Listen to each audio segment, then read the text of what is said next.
It's Friday morning and Dan and I are walking the dogs again around the 1 mile trail around the Navy Federal Credit Union nature trail. And it rained this morning and you can see, well, you can hear the water in the creek here. I'm just pausing for a moment to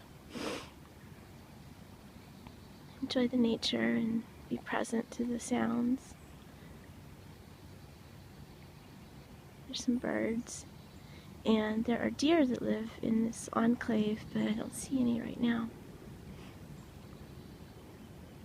And of course it's really pretty in the fall when all the leaves are on the trees, all the different colors. But, you know, we try to appreciate the beauty of every season.